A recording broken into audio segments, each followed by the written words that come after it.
Welcome into Bears Weekly, a Chicago Bears network production. Download the Chicago Bears official app, brought to you by Verizon, to follow the team on the go. Bears Weekly is brought to you by Advocate Healthcare, Athletico Physical Therapy, Bet Rivers, CDW, Connie's Pizza, IGS Energy, and Miller Lite. Here are your hosts, Jeff Joniak, a.k.a. the Mayor of Bearsville, and his sidekick, Tom the Surfmaster Thayer.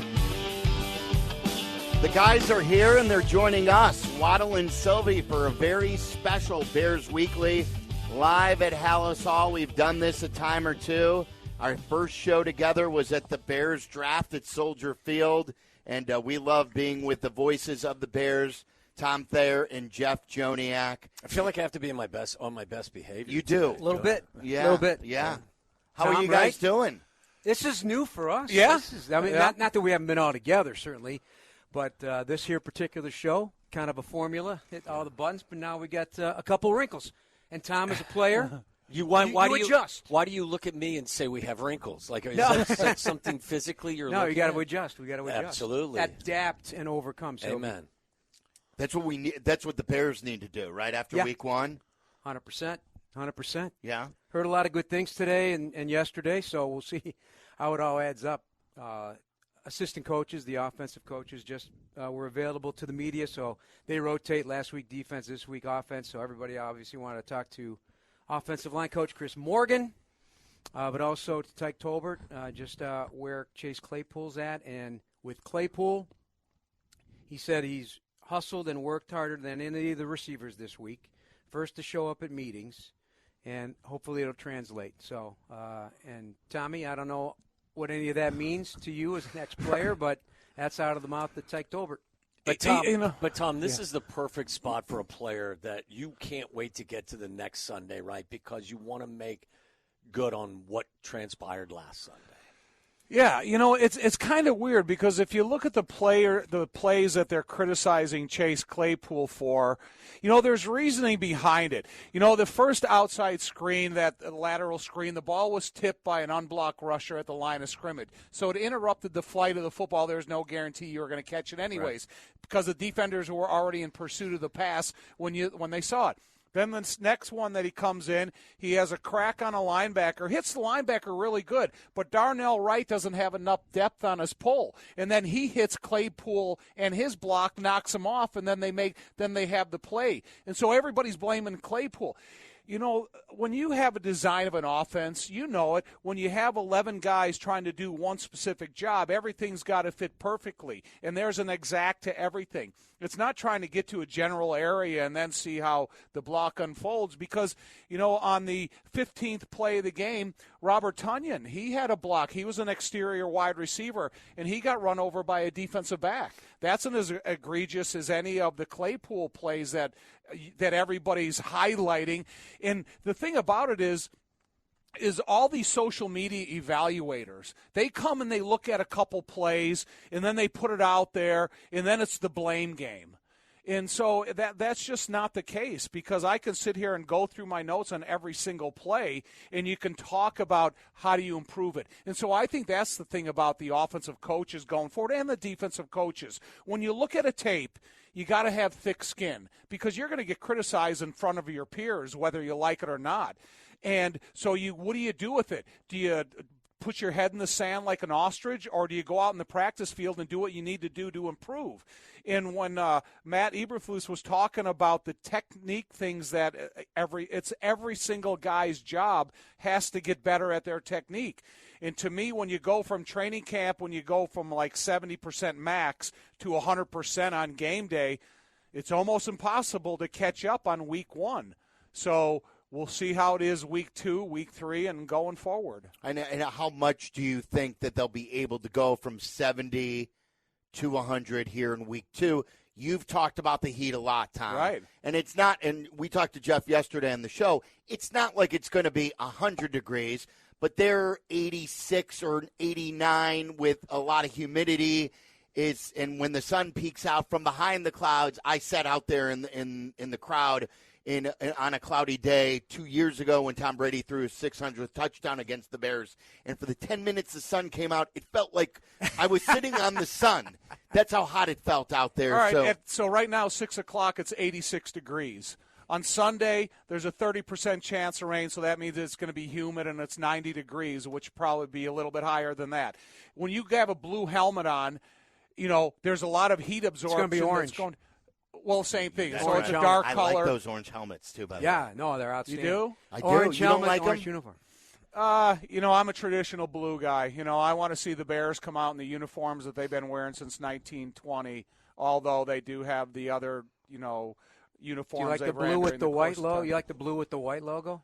Yeah. Yeah, I like that. Boy, we used to sweat like we stole something. Right. Down there in the blue jerseys, though. Your head would come out feeling like a raisin at the end of the game with those blue helmets on, and and that's why Tampa wears white at home. Exactly. And then they have the sideline that doesn't get shaded as the sun moves, so you sit in the sun all game. Is that seriously why the Bears are probably wearing the orange, because they don't want to wear the dark blue? And makes a lot of sense, but you got to pick a couple games a year to alternate, so that's one of them. But getting back to the heat, it is a factor because when you go out for pregame warm-ups, it's about 11 o'clock East Coast time zone. And so now you're out there for a couple hours before actual kickoff. And when you go into the locker room after warm-ups, there's sometimes that you're already so drenched in sweat that the game hasn't even started yet. It could be soupy, but I think it's worse in Miami. That's really humid in Miami, and they got the sun.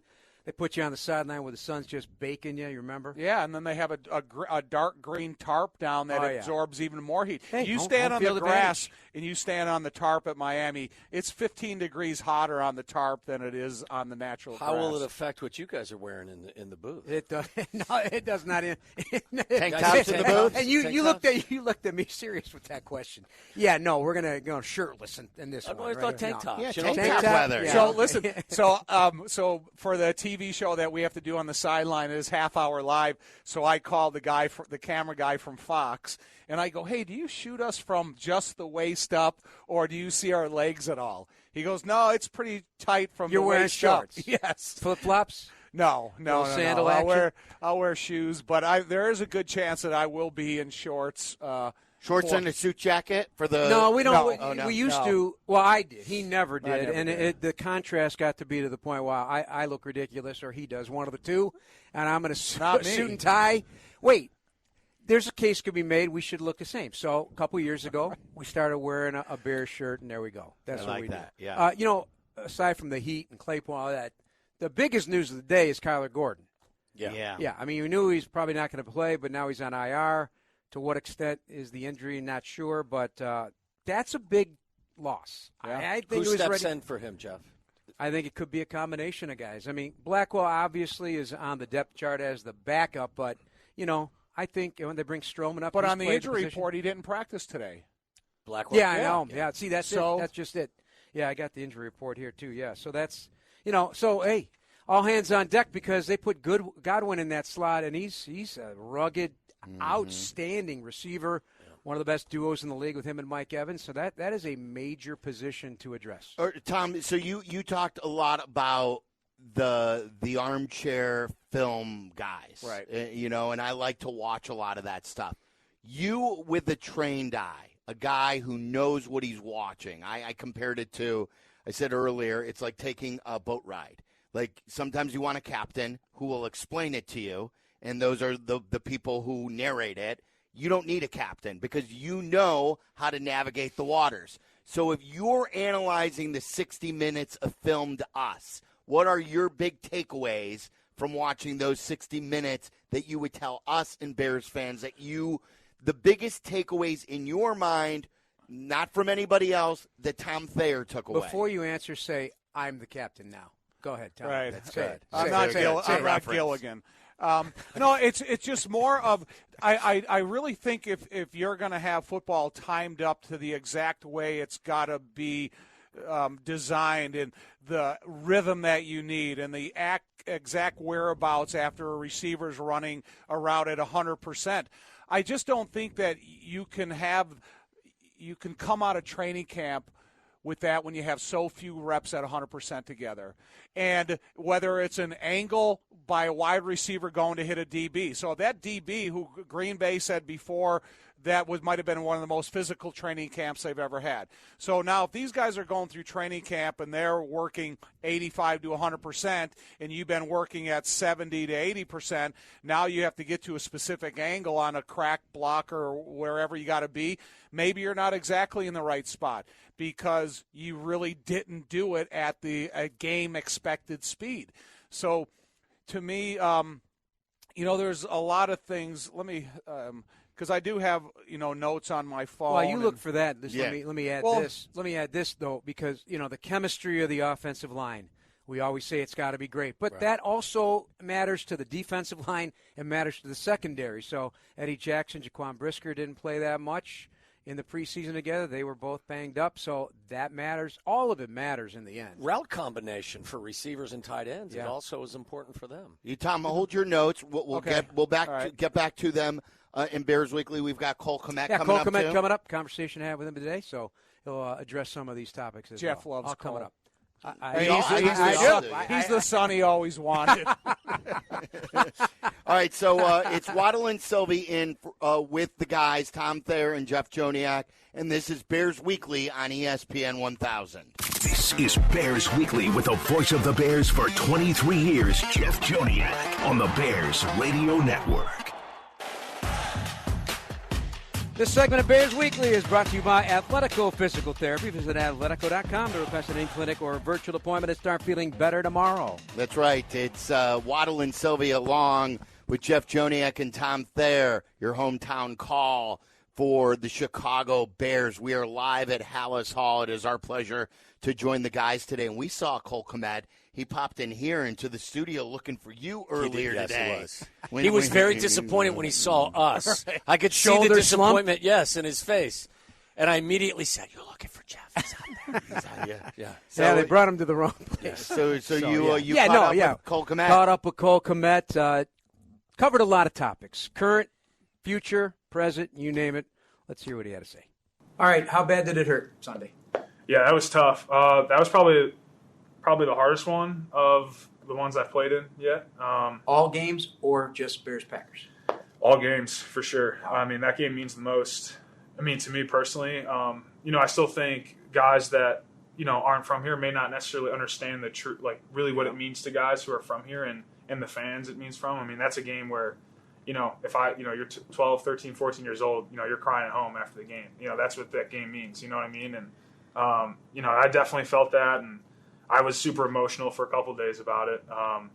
So a hard one to get over, but one we got to move on from. And you kind of just have to take the perspective that even though it really isn't only one game, because that game does mean a lot, but it still is one of 17, and we got to be able to move on here and get going here against Tampa. Yeah, the whole cliche of don't make one loss equal two. Absolutely. That really is confronting this team this week. Would you agree? Yeah, absolutely. I think, there's got to be a balance of taking what happened into the practice week and using it, for good, but also moving on from it and creating a positive attitude in the locker room going forward, because there's a lot of football left and it's week one. And, I was watching tape around the league. Like, there's a lot of teams that didn't come out ready to go. So at the end of the day, we gotta use this week of preparation, get ready to go here and get a win against Tampa. How about your role in the offense? This Tampa team is going to be pretty dangerous with the pressure packages, obviously. Yeah. But you can make them pay too, can't you? Absolutely, yeah. So they're going to bring pressure, so we got to be good about our checks, and Justin will get us in the right calls, and if I got to block a defender, block a blitzer, those are the type of things I'm going to have to do, in third down situations, and we got to hold up so we can dish out the ball to our playmakers here. So we're looking forward to doing that this week, and we're excited about the plan, and we're looking forward to get a good rebound game here. You're so well-spoken. You're engaging. You communicate extremely well. Your thoughts about the game. Mm-hmm.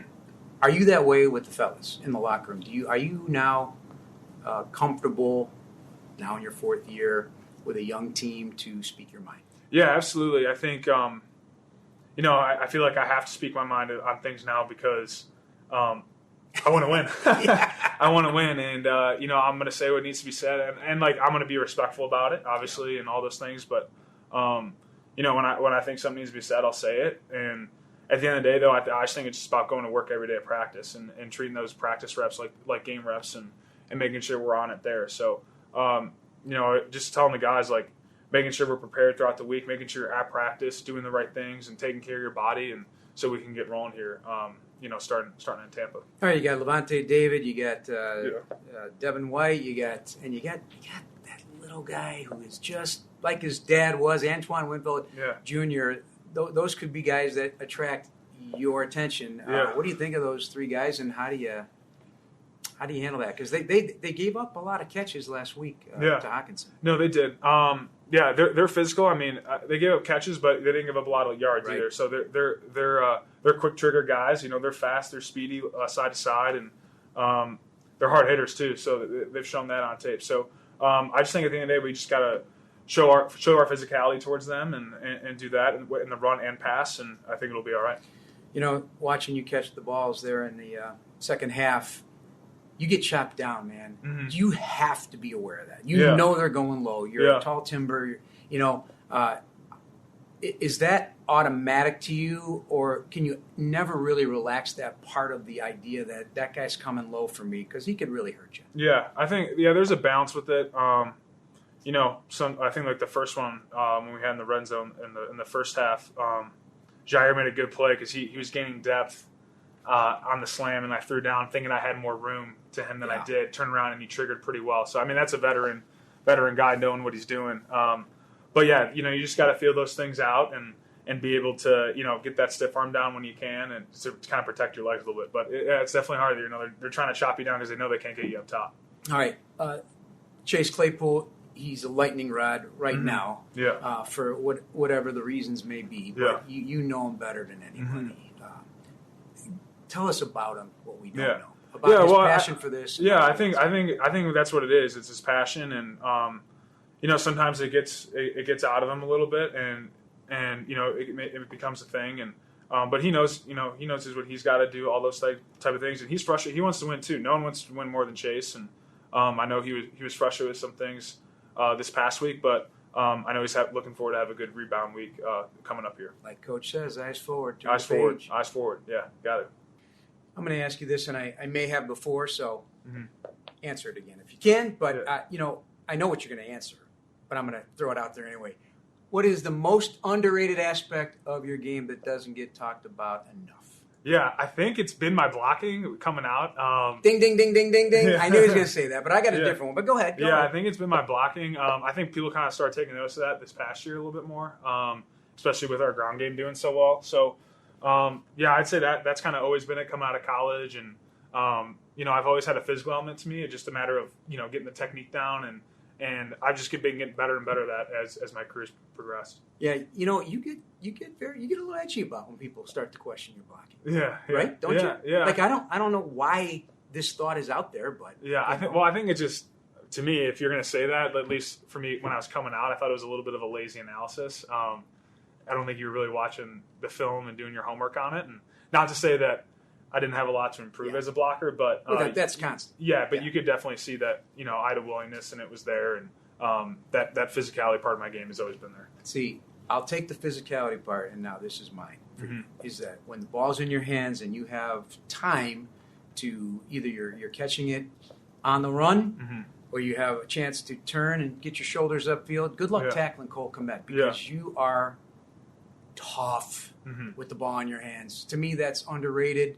And guys just slip off you when you have a chance to get the wheels going right away. Absolutely. Would you agree with that too? Yeah, no, that's something I know that like Flus loves about me. That's tone setter. Yeah, absolutely. So, I tell these guys, I mean, even if you can just get me on a screen pass and, get 8 to 10 yards to start a series off, like that brings some juice. And, I'm always gonna be falling forward, whether I'm getting tackled or not. And, I do think that's part of my game that I've done pretty well at and look to continue to excel at. Talking to Ryan Poles a couple of weeks ago, and I didn't think of this, but it's the draft-driven team. You're a drafted Bear, and a lot of teams are now starting to look at that because you have to pay a franchise quarterback. You're blowing out the budget, so you got to draft well. You got to draft guys, but organically they kind of take over the locker room. Mm-hmm. So you're on the first phase of that, obviously, right. predating Ryan Poles with Ryan Pace drafting you. But do you feel that natural progression where the younger guys are starting to mm-hmm. own that room? With no disrespect to the veterans that have been here a while. Do you agree with that? Yeah, no, I absolutely. I mean, I think there's something to say about guys who are in the same locker room for a long time. And I remember when Jason Peters was here, his main thing was people in the league love guys that have been in a certain area the whole time. And there's something to that. So, you kind of listen to those older guys when they say those type of things. And, and it's important to have guys that you've, drafted be here and be able to excel here and be, eventually become leaders in the locker room. All right. The homegrown thing, and, we sat down with your other homegrown brothers, the Hometown Heroes piece we did back late in the spring. Yeah.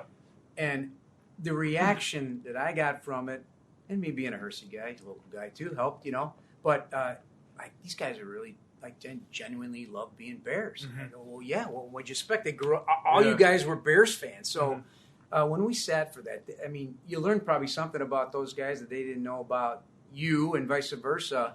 But that says a lot about what's in your heart and mind about the Bears. Yeah, absolutely. Would you agree? Those guys? Absolutely. And I think there's just something about it. The guys that you bring here, they kind of understand the environment here in Chicago, how to deal with things, and how people think about things here, and all those type of things. So they know how important Chicago is. The Bears are to Chicago and to these people here, and I know all of them. We're honored every moment we get to step on the field with the C on our helmet. You wouldn't want it any other way. You would want to play in a place that the fan base has no passion. Right. There are bandwagon fans out there in certain cities. When things are going well, they flock and they bring it and they buy the merchandise. So absolutely. Here, what you did. Right? Absolutely. And you can. There's some guys that I think have come in here that, whether they hear the boos early after it's drive or whatnot, but I'd rather play in that knowing what the outcome can be when we do our part and do the things right, because the atmosphere it can't be beat. I think we're the largest market that has only one team in the city, and the people want to rally around the Bears. So when we get this thing going, and the atmosphere and the environment in Chicago is going to be incredible. There you go. There's Jeff Joniak with Cole Kmet. I think he does want to adopt Cole Kmet. The voice of the Bears. Really good stuff. I love the way you have a conversation with them. It's not just Q&A. They are conversations. It's what Waddle and I try to do on the Waddle and Silvy show. I want to talk about it as a group with Cole Kmet. We also got to get Thayer's notes from watching the game film. We are live at Hallis Hall. It's Waddle and Silvy joining Thayer and Joniak. This is Bears Weekly on ESPN 1000 and the Bears Radio Network. This is Bears Weekly with the voice of the Bears for 23 years, Jeff Joniak, on the Bears Radio Network. That's right. We're live at Hallis Hall for Bears Weekly. Usually Thayer, Joniak, and Jim Miller, right, for Bears Weekly? Off season. Just off season. Yeah. And then you two during in season. Correct. Yes. Usually after our show, but we've got White Sox baseball on early, so we've joined forces with the guys. And we just heard the Cole Kmet interview. Tell us more, Jeff. All right. You want VIP access to every Bears home game? Exclusive seating, Tommy. Sideline credentials and more are now available. Get the ultimate VIP fan package this season by visiting ChicagoBearsVIP.com. What'd you think? What Tommy were you talking to? I was looking at Waddle. Right. Yeah. Well, you've already got the VIP I like how package. you call him T. Waddle. You're T. Thayer, but you're Tommy to me. You know what? I think Cole Kmet is one of my favorite people up here. And I think 100%. Cole Kmet is a guy you want on your football team. And I think last year Luke Getsy finally put him in position to take advantage of the stuff that he does well. Not to be overly critical, but I never thought that Cole was one of these tight ends that you split out like George Kittle or even Hawkinson, the kid that plays up in Minnesota now and will threaten the middle of the field with his speed and athleticism. To me, he's an inline wide tight end who's really good in the run game at times, who can give you something in the red zone, and just they use him correctly, or they used him correctly last year. Yeah. I thought that. The whole game has to speed up for the Bears offense, and Cole included. The first play of the game, they have a lateral point of attack. So they got Cole lined up to the right-hand side outside the right tackle. He comes across the formation, and he's going to cut Preston Smith. You really can't cut in the hole, because then Preston Smith is able to push him down with his hands, and now you have a body in the hole, and then you have a tackle for a 1-yard loss. To me, I want to use Cole power going straight ahead. I think he's a great athlete, and it's like, there's another play, the 32nd play of the game. If you throw it to Cole Kmet 2 seconds sooner than you threw it to him, now he's going to be in an advantage of me running over Silvy. And I just mean a big guy against a defensive back. You put Cole in there. Can you do that? Can you show us that in live? I'm leaving. Yeah, I'm leaving. I would like to see a live demonstration. I think, it's like not. the one throw they threw to him down in the red zone. The advantage was to the defensive player already. And when Jeff asked him about these low shots on him, I kind of winced before it in during his call. But, when Justin started talking about making quicker decisions and thinking sooner, there's a play, the 32nd play was to Cole. And then they had one to Blasingame, that if he throws it 3 seconds earlier to an outlet pass to Blasingame, it's a completion for a 15, 18-yard gain. Instead, it was an incompletion. So when you talk about what can the Bears do within a week's time to make sure they're a much better offensive football team than they were just a couple days ago, it's just the timing of plays. For the opening play of the game, you're at home. Rather than having a lateral point of attack, you have a point of attack. The best block on that play was by Nate Davis. And I know that T. Waddle, that the guys have been critical of him, but I think it's a little bit unfair. If I was going to have a designated point of attack going into the next week, a lot of the times I would want to follow behind Nate Davis and Darnell Wright, because you got to give these guys the opportunity to explode straight ahead. If you think you're going to do it laterally, you're playing right into the hands of a quick defense like Tampa Bay or what Green Bay was this past weekend. At home, you can hear the snap count, so that's what should be ingrained in the head. But it's got to be a cadence that they become accustomed to listen to Justin, so they can almost anticipate it just an instant, just an eighth of a second quicker than a defensive lineman can get off the ball. And just subtle things like that can change it, and you can take advantage of the power blocking of Cole Kmet on the line of scrimmage, or just a quarterback seeing the play an instant quicker. So you got a lateral point of attack on the first play of the game, the first play of the third quarter. Now you say, okay, you guys, we've got 12 minutes. We're going to make some adjustments. The first play of the third quarter, Justin play fakes with his back to the line of scrimmage, and they have an unblocked tackler coming right at him, and it results in a sack. So anytime you're going to take a chance of throwing the ball with the quarterback's back to the line of scrimmage, there's things going on that he's not even aware of. And it happened a couple times in the game that, you got to allow Justin to be able to see what's in front of him. I have a two-part question about Braxton Jones.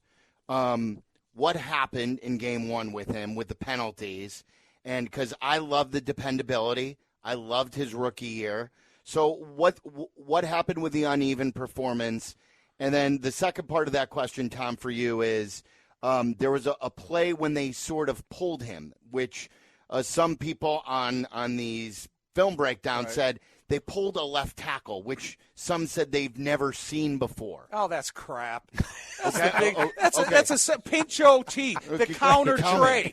You saw Joe Gibbs made a living off that play. Oh, God, Joe Jacoby pulling from the tackle. That is a bunch of baloney. All right, so tell me. So, no, Braxton Jones can pull. You can have a right guard or a left guard and a left tackle pulling, leading a sweep. They have a counter OT. That's O is the guard, T is the tackle. There's plenty of plays where tackles pull.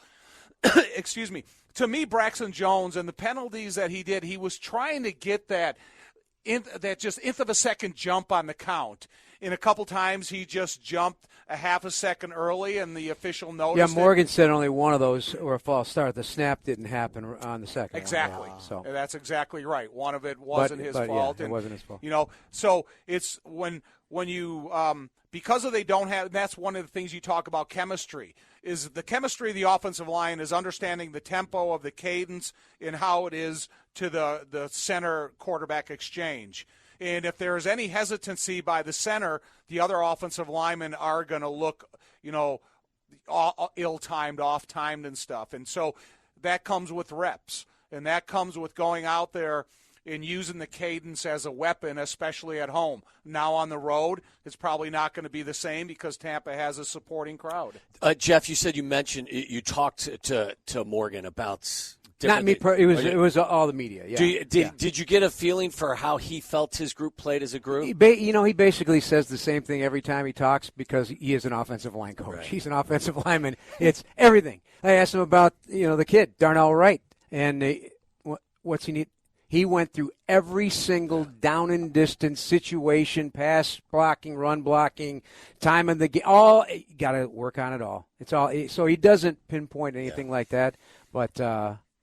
I like the way he approaches it, though. He doesn't spill the beans. Yeah. But he does coach well. I do believe that. If I looked at the offensive line, I would say, okay, the right side to me displayed they have the ability to be a run behind offensive line, point of attack style run. I need to see more power out of the left-hand side of the offensive line. In Braxton, to me, and there are some pass protections, he needs to play lower. And that's the thing about it. I asked Jeff to ask him, please stop admitting what your weaknesses are at the podium. Just keep that to yourself and work on them in practice, because I don't think Braxton Jones has ever shied away from any work that he needs to do on the practice field. So I'm not sitting there going to make wholesale changes with the offensive line. I'm just going to, like I said, you got to go back and you watch tape and you correct them.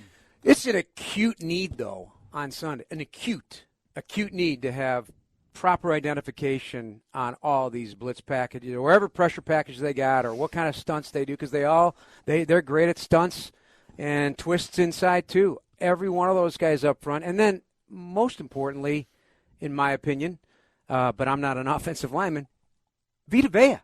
Yeah, but Vita Vea's got to be slowed down because you can collapse the whole game plan. Right. On pass protections, if you don't know it by now, then I have some concerns, because you should know all of your assignments by now, especially these guys have been around for a couple of years. Well, not Nate and Darnell, but, direction of protection is pretty obvious. I want to talk to you guys when we come back about how the defense gets more pressure on Tampa. Coming up next, all right? So Joniak and Thayer with us. It's Waddle and Silvy. This is Bears Weekly on ESPN 1000 and the Bears Radio Network. This is Bears Weekly with the voice of the Bears for 23 years, Jeff Joniak, on the Bears Radio Network. This segment of Bears Weekly is brought to you by CDW. People who get it. Now to Marc Silverman, the host of tonight's Bears Weekly. It's an honor. It is an honor, too. We've had fun so far with the game day and the pre-games and everything that we do in the morning. Make sure you shave this week. You haven't told Tom something, though. You might as well try. Well, no, now. you know what? So that's right. I didn't know that you had that step stool. Yeah. And so I could see someone, and I thought Keith was in the booth, or I thought I'm going like a tall guy. I'm going, who is that? And I look, and then finally I go, I got to look, and I look, and I go, oh, it's Silvy. And he has something to tell you, not ask you. Tell me. No, I'm going to ask you. No, you got to tell him. I got to ask you. Tell him like you told me. So I'm taking the family to Kansas City right. with my wife and my two kids. I have a 9 and a 7-year-old. They can't come in the booth. No. and nor would I ask that. Nor would I tell you. Silvy wants you to babysit the kids on Saturday night so he can go to dinner with his wife. I hear you're great with the nephews and the nieces. I'm babysitting my great nephew tomorrow night. I hear you're great with that. And nor would I ask you that. I would not impose that. So they're going to be out and doing their thing because they know that I got to work. It's best you cut to the chase. So I got to work. So I'm going to be with them. It's a bucket list item for me to go to Kansas City. I've never seen Arrowhead. I want to see what this is all about and the tailgating and everything like that. So I've got to host pregame. In Kansas City. In Kansas City. So I would like to host the pregame show from the booth. Don't look at me. I'm going to be on my couch. What? He told me he's asking you. That's a sign of love Is and that respect. a no? That's going to be. I don't know. You better go packing brisket or something. What do you want? I'll take your order. What do you want? So that means the 4 hours before. 2 hours. No, 2 hours. Now think about this. Let's do this analytically. All right. You are on half the segments. Right. You're on with me. Right. When we talk to you, Dion and Lance. You are on when we crosstalk with Jeff and you and J-Mac. Right. And then there are 2 other segments when Joniak is interviewing Ryan Poles and Matt Eberflus. Those are 4 segments, right, when I'm not even in anybody's way. You are a heck of a salesman. So now we're only talking about like 3 or 4 other segments where I'm sort of stepping on your toes. Thing about it, have you ever met Little Z? Of course I have. How big is the booth? It's not big. Oh, there. It's pretty small. Windows don't open. Have I bothered you yet? Have I sort of? You don't want the answer to that We'll question. pick it up. We'll pick it up in another week. Listen, Silvy. I think he started hyperventilating too. Listen, we're all part of each other now. Yeah, so 100%, 100%. Forced marriage. I will bring the brisket. No, you know what? I have a buddy in Kansas City that owns a place that was featured on Diners, Drive-Ins, and Dives, and we're going to go there the night before the game, so I'm going to still be full from that. Wow. Yeah. Okay. So the answer is still no. It's no. No, you're all good. No. You're all good. All right, how about defense? You want to know about defense, right? I was hoping you weren't bringing the family along, and all of a sudden we're playing hula hoop or something. Yeah, absolutely.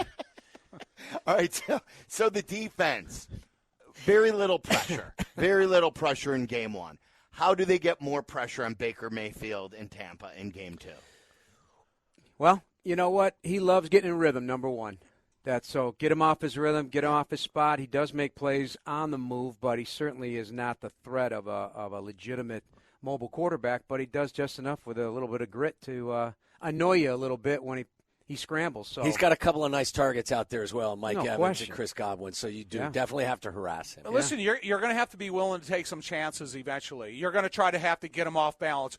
When you evaluate the Tampa Bay Bucs offensive line, where are their vulnerabilities? Is it Tristan Wirfs, who had a real hard time mentally going from right tackle to left tackle? Is he perfectly in place like he was as a right tackle in this league for as long as he's been here? Is Ryan Jensen, who is their most physical, their leader of that whole offensive unit at center, who's on IR for the year, are they vulnerable up the middle right there?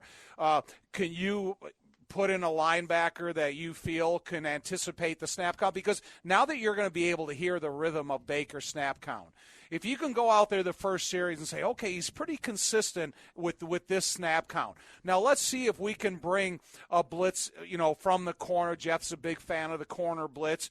They did it against Kirk Cousins the second play of the game with Winfield, and it was a sacked fumble. So eventually you're going to have to try to think outside the box and bring something from an unexpected area. Well, and the thing about it, Baker's not the best athlete at quarterback in the NFL. So if you get him into a chase and now you stress his fundamental throwing positions, and if he does have a bad shoulder, you're going to have to take a chance. Can I flip it around as well? Because we know Todd Bowles is a very aggressive defensive mind.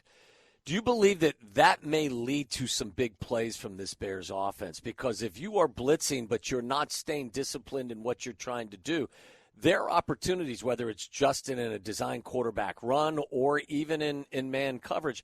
There may be some opportunities that exist against the Bucs that maybe didn't show up against the Packers. Well, I hope it would come on first and second down, because I think one thing about DJ Moore, Cole Kmet, or whomever else is playing wide receiver, if you do have a suspected blitz coming and you have a pass called on first and second down to get yourself out of those third and super longs that you have no chance, that's where I would like to see him come. Yeah. And then Justin talk about maybe he has to take a chance and that you're not necessarily have a huge window of opportunity, but give your receiver a chance. And who is going to cover Cole? I mean, they don't have defensive backs. If you can get Winfield in a coverage responsibility rather than a blitz responsibility, you're always going to win the size matchup with EQ, with Cole, with DJ Moore, or whoever else. Yeah. And I think Roschon Johnson and the running backs should have more immediate opportunities out of the backfield. Yeah, that's another one too, because the running backs coach was asked about, does he earn more reps now, because he let him in reps. Mm-hmm. But it was fairly even, and that was a plan. The plan was to spread it out. Will they continue to spread it out? That'll be an interesting discussion. It's going to be, I think it was 27, 26, 21. Roschon had the most carries, followed by Khalil Herbert, and then Donta Foreman. So when you look at all the backs, though, there was 3 occasions during the course of the game that the ball should have went to the back immediately. It's no 1, 2, 3 in the passing read. game. In the passing game. And if you can do that, okay, now you got to spread the defense out a little bit. Now you can't have 7 or 8 in the box. Now you got to make sure that you have more of an effort to stop these guys. I got a question because Minnesota didn't even try to run the ball. Right. Didn't even try to run the ball. They had the fewest rushing attempts. And it's not like they were down 25-0 or 27-0. No, they just is it because of Vita Vea? Is it because of those front 7? The linebackers are swift. They can move. They have range, even though, they're obviously Levante David's getting a little older on the other side of 30. And then the bigger question to me is, are you going to survive the field position battle? Because if you're starting drives inside your 20, or you're getting a first down sack, again, he led the league in first down sacks last year. Justin had 20, had one in this last game. Or you're getting these first down penalties or a special teams penalty, which they didn't have many last year, but they did have one to start the game. Field position is going to be vitally important. You get that place worked up and those guys lathered up on the front, it's going to be hard. Yeah. You get backed up to one of those end zone or by the pirate ship. And if I have to hear, I didn't realize this. All the years we've been there, that cannon for a touchdown goes off 7 times. 3 times for a field goal. Yeah. Every time boom. Yeah, I don't want to hear no fight. Well, let's not fire the cannon. Fire the cannon. Gene Deckerhoff. No 7. I don't want to hear 7 cannon shots. No, still doing the games, too? Do you talk to him before the game? Always, yes. He's a very, very nice gentleman. Yeah. Tom, I don't know that you can play a must-win game in Week 2 of the NFL season, or can you? Listen, I don't want anybody to come to the podium after the game and say, this is only the second week of the season. We lost, and we got 15 more games. I think with Detroit beating Kansas City, Green Bay already beating you at home. If you go down 0-2. Minnesota playing tonight, Philly. Yeah. I do think that, no, but yes. Right. No, I get what you're saying. Like, if I see a significantly different team that's flying around out there, that they got energy to boot, and they get beat by 1, then it's different. Right. Yeah. It's good stuff. You guys brought up Roschon Johnson. I want to build on that a little bit more. What did you guys like and what you see in him? Because it turns out, I think we liked it at the time. The draft pick for Ryan Poles looks really good right now, and what we all like about Roschon Johnson. We'll build on that conversation coming up next. This is Bears Weekly on the Bears Radio Network. This is Bears Weekly with the voice of the Bears for 23 years, Jeff Joniak, on the Bears Radio Network. This segment of Bears Weekly is brought to you by Athletico Physical Therapy. Visit athletico.com to request an in-clinic or a virtual appointment to start feeling better tomorrow. I know I'm feeling better. How about you? I'm starting to feel better, yeah. Can I do a couple injuries real quick? Yeah. So, Carlton Davis, outstanding corner. He hasn't practiced. Got a toe. Got a toe. So he's got 10 of them, Jeff. Yeah, I know, but, those aren't fun, right, to play with. And he's considered their number 1 corner. So the only game in Walter Payton's the history of his career he missed with a toe. Yeah. And then I don't want to see him, but I think he's going to be a really good – is Kalijah Cansey, the rookie, only had 11 snaps, and he caused some havoc in those 11 snaps. He's got a calf, but right? He's got a calf, and he's hadn't practiced all week. So that's an Aaron Donald wannabe. Because he ran faster at 280 out of the combine. That's the pick kid, right? Yeah, he's a good player. Yep. He's a good player. So two guys that may be out. Well, so here's hoping he's not available. Right. That's what I'm saying. Yeah. Here's like I'm not Jeff. I'm not one of these guys that says I gotta beat the best. No, if half your team can't play because you're sick, fine. Let's go. Let's roll. I'm just looking for a dub, right? They're hard to get. Toes and calves for everybody. Let's go. Kick it off. What makes Roschon Johnson good, especially as far as a rookie early in his career?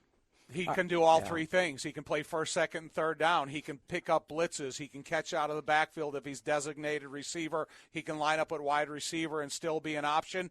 And you saw what he did to a third-level defender coming up and trying to lay a shoulder to him. Runs behind his pads and he finishes runs. That's what I love about him. I love his attitude, his desire to be great, and never more important than what you're going to tell. Well, yeah, I mean, I thought that the interception that Justin threw, obviously very unfortunate, but if you look at the play closely, Roschon Johnson tries to make the tackle early. Obviously, he needs to wrap. Okay, but he's not a defensive player. The point I'm making is he didn't get, I think it was Quay Walker, right? Yeah. It was Quay Walker. Yep. Couldn't get him on the ground. He didn't quit. He got up and sprinted his tail off all the way to the end zone and put another hit on Quay Walker. So just, in the middle of a bad play, to see a young player do what he did was I thought was inspiring and something I hope the coaches pointed out to everybody in that building on Monday. He was wide open. They should have thrown him the ball. Absolutely. He was standing by himself on the left sideline. What do you like about him, Marc? I like everything. What have you said since he's become a Bear that he uses his body as a weapon? He says it. Yeah. And he's doing it. Yeah. It's what he likes. And just the book on him since he's come out of Texas is what he stands for, too, right? That everyone always said that he could have transferred and didn't. He was still a leader even though he was back up there. He was playing behind Bijan Robinson. And I saw, after he started to run, even though the Bears were losing, I kept my eye on him, Jeff, when I was in the booth. And he went to the sideline and was trying to get the guys into the game, trying to get the crowd back into the game. It was the makeup of him seems good, and it translates to what he does tangibly on the field. Little thing, I may have told this story before during rookie minicamp, meeting room. Everybody leaves. They left all their bottles of water. He cleaned up the whole room. Didn't ask anybody, just did it. I mean, those little things tell you about the man. Are you going to clean up after us here? Absolutely not. Because Waddle will not says a lot about you, Jeff. Says everything about you. I washed clothes this morning. I got to go home and do laundry as well. My wife's out of town. It's about time. It's about time. I do it while I'm drinking, though, so it all works. Guys, thank you for letting us sit in today. Hey, it's always fun. All right. AC in Kansas City. You going to thank all the producers? Yes. We were Dan Barilli, Jordan Trudup, Talaraki. Yep. Who's spinning the dials? Charlie and Justin back at the station. Okay. Thank you very much. White Sox baseball. Thanks, Cole Kmet. Coming up next for Jeff Joniak, Tom Thayer, Tom Waddle, I'm Silvy. It's ESPN 1000 and the Bears Radio Network. Bears. Thank you. Chicago Bears Network presentation of Bears Weekly, hosted by the mayor of Bearsville, Jeff Joniak, and Surfmaster Tom Thayer. Podcasts are available on the Chicago Bears official app. Bears Weekly has been brought to you by Apple Podcasts, Bet Rivers, IGS Energy, and Miller Lite.